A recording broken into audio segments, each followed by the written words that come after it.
It's 2 p.m. on Wednesday, September 17th here in Korea. Live from Seoul, I'm Laah Hyun-kyung. The stories making headlines at this hour. The UN Annual General Assembly opens in New York with heads of state scheduled to gather for next week's general debate. President Park Geun-hye will also be there, as well as officials from North Korea. The United States rolls up its sleeves to contain the deadly Ebola virus in West Africa. U.S. President Obama says 3,000 military personnel will be dispatched to affected states.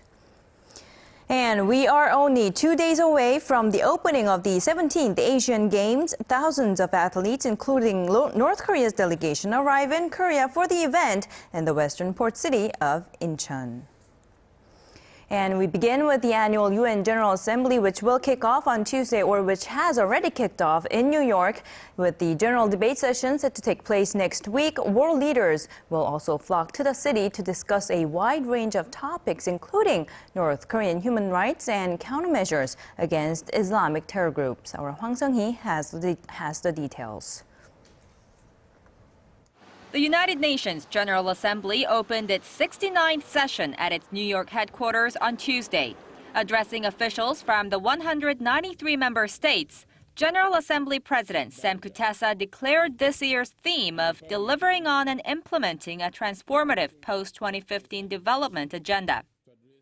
Next week, scores of heads of state and government will gather for the annual general debates, which will run from September 24th through October 1st. The lengthy list of topics includes poverty and hunger, persistent unemployment, violent armed conflicts, climate change, and more. Just in recent months, health systems in West Africa have been overwhelmed by an unprecedented Ebola outbreak, while new security challenges have emerged with acts of terrorism spreading fast in Iraq and Syria. U.S. President Barack Obama will host the UN Security Council summit next Wednesday to seek countermeasures against Islamic terror groups. A ministerial meeting on North Korea's human rights issue, presided by U.S. Secretary of State John Kerry, will also take place.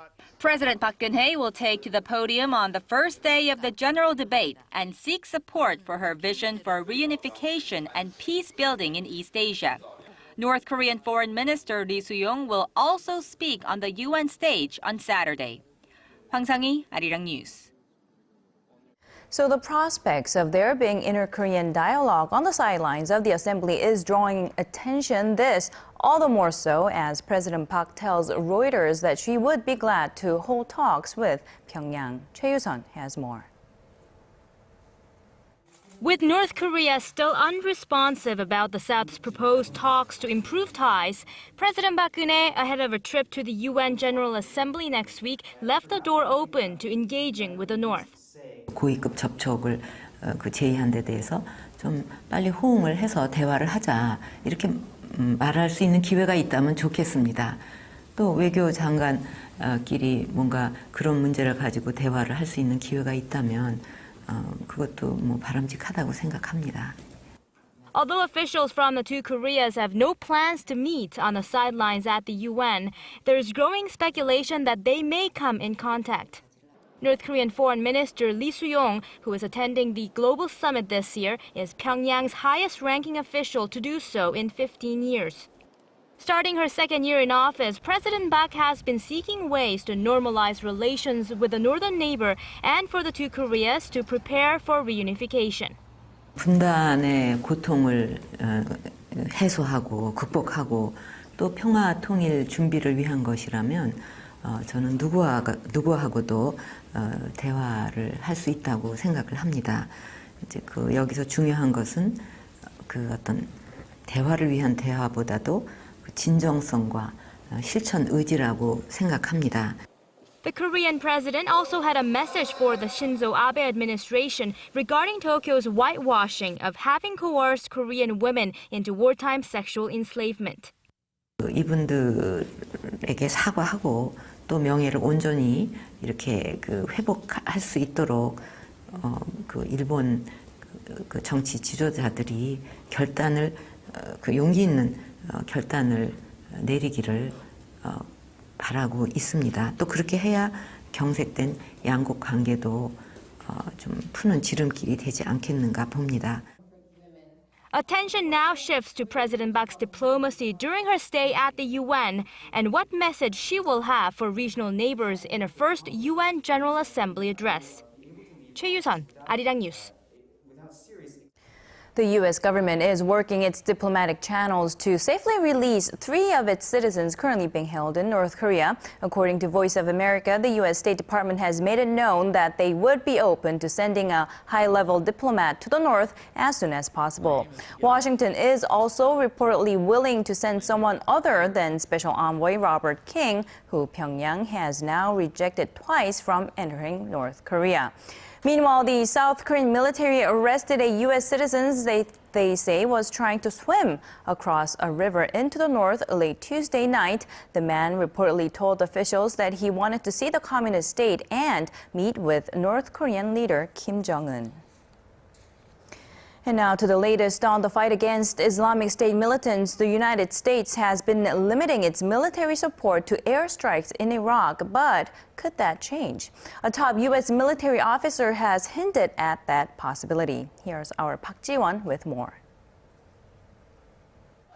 Speaking in a Senate committee room on Tuesday, Chairman of the U.S. Joint Chiefs of Staff General Martin Dempsey emphasized that there could be a scenario in which Washington would consider deploying ground troops to defeat Islamic State militants. If there are threats to the United States, then I, of course, would go back to the President and make a recommendation that may include the use of U.S. military ground forces.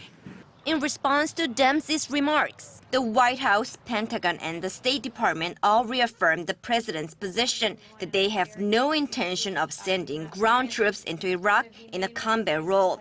Instead, they said U.S. troops will remain there in advisory roles only. So far, President Obama has repeatedly stated that there will be no American boots on the ground and that the U.S. will focus on airstrikes while other global coalition countries from Arab states take care of ground-based missions. Regardless of the U.S. military's future role, Defense Secretary Chuck Hagel stressed the fight requires a concerted effort. We're at war with ISIL as we are with al-Qaeda. But destroying ISIL will require more than military efforts alone. It will require political progress in the region and effective partners on the ground in Iraq and Syria. The U.S. has launched expanded airstrikes in Iraq this week in support of Kurdish and Iraqi troops confronting militants on the ground as they try to push back the advance of the Islamic State. Park Ji-won, Arirang News. U.S. President Barack Obama has called for a more concerted global response to contain the Ebola epidemic. He has committed 3,000 military personnel to West Africa, where more than 2,400 people have died from the deadly virus since it first broke out earlier in the year. Our Connie Kim reports. The United States is ready to take a leadership role in the fight against the deadliest ever Ebola outbreak in West Africa. Speaking at a briefing at the U.S. Centers for Disease Control and Prevention on Tuesday, President Barack Obama unveiled plans to send more U.S. military personnel, train health workers, and build medical facilities. The announcement includes building 17 healthcare facilities equipped with 100 beds each, training up to 500 healthcare workers a week, and setting up a joint command post headquartered in Liberia's capital, Monrovia. The 3,000 troops that'll be deployed will provide training and engineering support to try and contain the epidemic that appears to be spiraling out of control. Obama also called on Congress to approve the additional financial support his administration requested. As of now, Washington has provided more than $100 million and the Pentagon is seeking to funnel an additional $500 million to deal with the crisis. Calling the outbreak a global security threat, Obama also requested a global response. He said proper steps taken in cooperation with other nations could save lives, but would have to come soon. With the number of Ebola-infected patients increasing at a rapid pace, the UN's fund request to contain the virus has jumped tenfold to $1 billion. On Thursday, the United Nations will announce the outline of its international action plan. Connie Kim, Arirang News.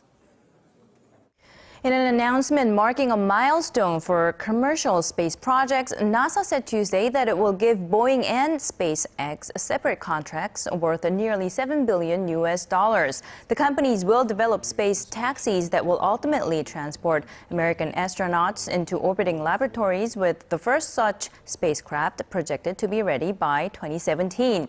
Currently, NASA uses Russian systems to travel to the International Space Station. Both companies will operate their equipment with considerably less federal oversight than previous programs. In the year 2012, for Korea was at its record high. All of the day's important events close to home and around the world. Join Laah Hyun-kyung live from Seoul.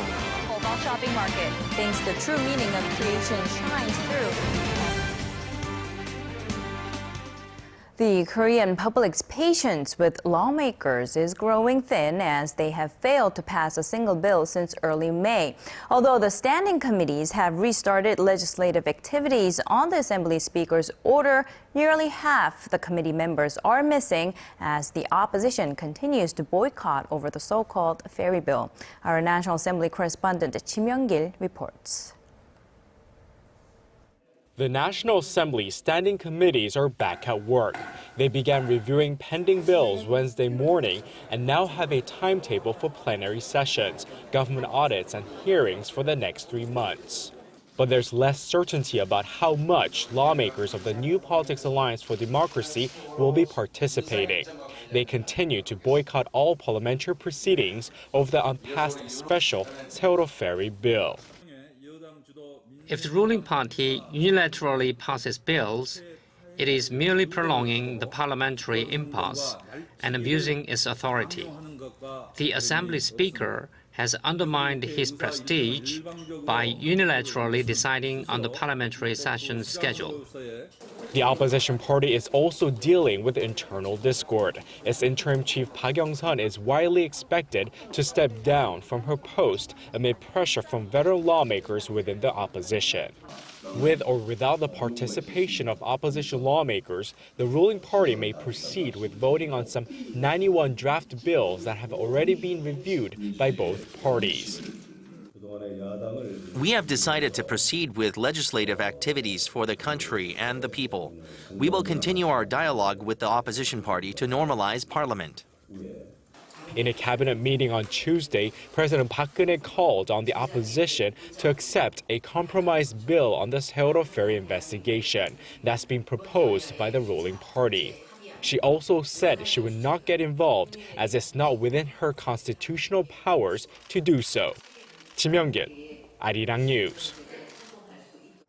And moving on, there's one fundamental question that we should be asking ourselves on a regular basis, if not every day, but often fail to do so. So a global research firm asked people worldwide instead. Our Incheon tells us what that question is and also what the firm found out. How happy are you? It's a question that may not have a simple answer, considering all the variables. But it's precisely the question that Gallup and Healthways, a US-based health tracker, asked 130,000 people from 135 countries for their global well-being index. It found that the vast majority of people living in Korea are not all that happy. Less than 1 out of 5 Korean respondents saw that they were well off in most aspects of their lives. When asked how far along they were in achieving their long-time life goals, most respondents from Korea answered that they were struggling. Most also felt they were struggling with maintaining the relationships in their life. However, more than 35% said that they were thriving in terms of their financial well-being. In the remaining categories, such as sense of community and health, a majority of Korean respondents said that they were struggling as well. All in all, Korea came in 75th overall in the survey, well below neighboring countries like Taiwan and Japan, as well as other Asian countries such as the Philippines, Thailand, and India. Panama topped the list with more than 60% of respondents saying that they were thriving in more than 3 elements. Kim Jeon, Arirang News. Now, the word selfie was named the word of the year in the latest edition of the Oxford English Dictionary. But if you lived in Korea, you will know that the word was created about a decade ago. For more on what selfies say about us and whether they will stand the test of time, our Shin Se-min went out to the streets of Seoul. First, let me take a selfie. Immortalizing moments with our faces in them. Self-portrait photographs, better known today as selfies, know no geographical, gender, or age boundaries. The selfie craze has gone global in recent years. Taking selfies are more convenient than having to ask other people. Also, I know which angles and poses best compliment me. And riding the trend is his latest gadget, the so-called selfie stick, which gives photo takers an extra inch of arm length to make it easier to take the perfect selfie. Sales of this meter-long pole this summer in Korea, owing in part to the surge of single vacationers, prove its popularity. In the past month, we have seen a 20-fold increase in selfie stick sales, and the demand continues to rise. So is this just an advanced way of taking selfies and indulging yourself in narcissistic moments? Some say it is. But it could be more than that in Korea. Koreans living in one of the world's most wired countries that's small enough to stay hyper-connected may feel the need to show the better sides of their faces and know which filter flatters them the most. The selfies that are being taken by the majority of Koreans are hardly an act of narcissism. A small study of selfie takers shows that they are partly influenced by their own insecurities about their appearance. So they are taking selfies in a way they think is a good representation of them. Love them or hate them, these selfie sticks are here to prove that the people want to be noticed and recognized. Until the day we find some other means to present ourselves, we've got our smartphone cameras and these sticks. Shin Se-min, Arirang News. A selfie stick will be on my shopping list. Now, the anticipation mounts as Asia's largest sporting event will kick off in Korea's Incheon this Friday. Thousands of athletes from the region will be aiming for gold at the 17th Asian Games. Our Song Ji-sun checks in on the athletes and the plans for opening night as well.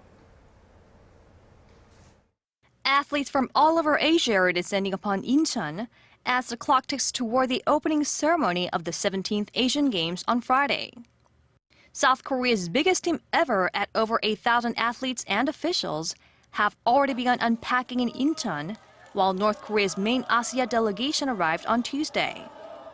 The North delegation will hold a flag-raising ceremony at the Athletes Village at 10 a.m. on Thursday, while the South Korean athletes will hold their own at 4 p.m. As for today's action, South Korea's men's and women's football squads will hold their second preliminaries at 8 p.m. against Saudi Arabia and India, respectively. In the meantime, the South baseball team, which is defending its title from Gwangju 2010, began training for their first game against Thailand on Monday evening. The Korean Baseball Organization is taking a 2-week break to allow for its players to compete in the Asian Games. KBO action will pick back up at the start of next month, with the home stretch for the race toward the playoffs. South Korean fencer Laah Hyun-kyung and archer Oh Jin-hye will be representing the 13,000 participants on the opening night of the Asian Games 2014. But we still don't know who will be lighting the Asian Games torch at the opening ceremony. The flame has been traveling around Korea for a month now and will be passed around the host city of Incheon on Wednesday before finding a new home at the main stadium on Friday. Song Ji-sun, Arirang News.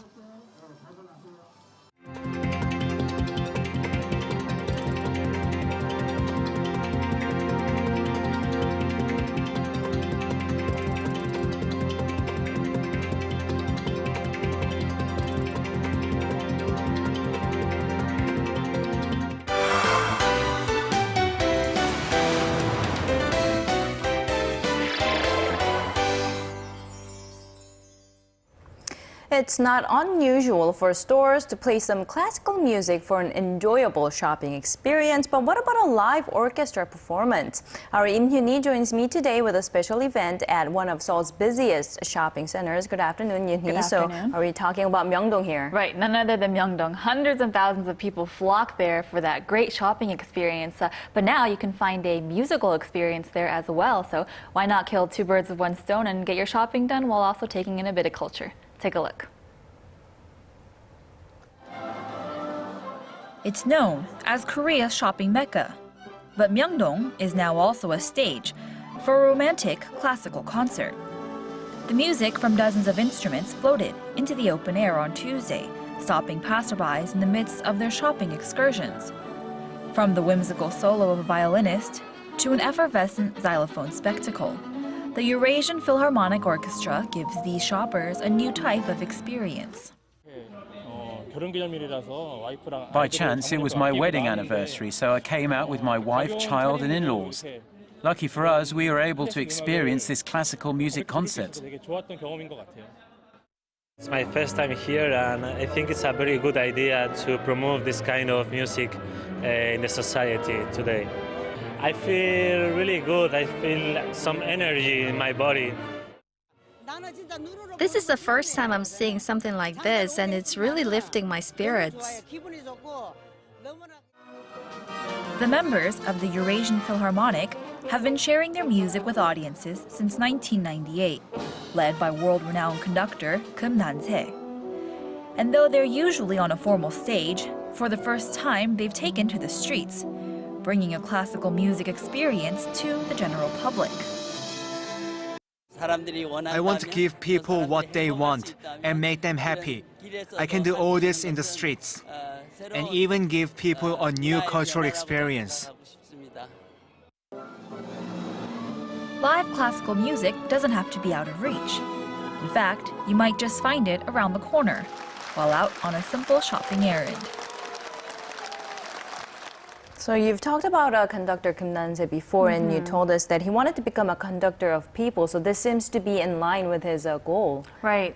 So he has said in countless interviews before that he, as a conductor, really wants to take classical music to the people. And I think with this particular performance, he did exactly that. And he was very successful because if you didn't get a seat in the, the assigned seating arrangement area, there are tons of people lined up on the fences waiting to see this live performance. And like you heard in the interview in the report as well, it was the first type of live classical experience for some of these people. So I think he really should feel satisfied and give himself a pat on the back for this, because he really did take classical music and take it to the everyday public. And does he have any future upcoming performances? Yeah, actually, the 27th of this month, he does have a performance scheduled at the Seongnam Art Center, and he will be playing a bit of Dvorak as well as Beethoven, and so another series of very popular performances that he really wants to make classical music enjoyable for everybody as well. And so you have that to look forward to, but he really is trying to make this classical community accessible for those who are not familiar or for those who want to get to know more about it. So for that performance, we won't be able to shop while we are you're going to have to go to theater for that enjoying the music, right? All right, but still, thank you very much, Yoon-hee, for today's report. Oh, my pleasure.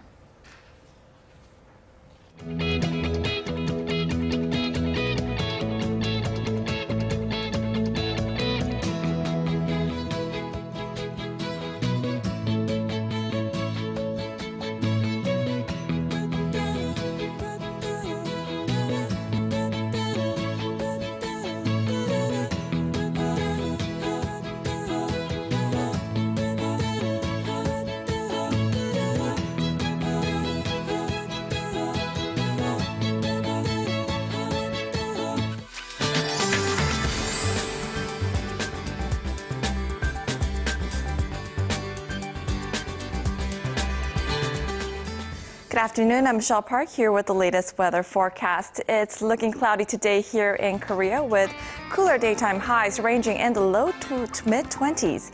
Now comparing to yesterday's highs, the temperatures have dropped about 3 degrees over in Seoul and more than about 4 degrees in Daegu, which is lower than the usual average. Now, along with these temperature drops, rain is in the forecast for some regions in Gyeongsang-namdo province. And due to the easterly winds, moving winds, Gangwon-do province and Jeju Island can expect Rain starting this afternoon until tomorrow, totaling up to 20 millimeters. Now going over to our temperature readings. Seoul will top out at 24 this afternoon. Meanwhile, the southern cities such as Gwangju and Busan will be very similar at 24 and 26 degrees. Now moving over to other regions, Jeju Island peaks to 26 as well. Dokdo and Mount Keungang is somewhat chilly at 22 degrees. Well, that's all for now. Michelle Park, and back to you, Hyun-kyung. Thank you, Michelle, for the weather update. That's all we have for you now. Thank you for watching. I'll be back with more at 4 p.m. Korea time.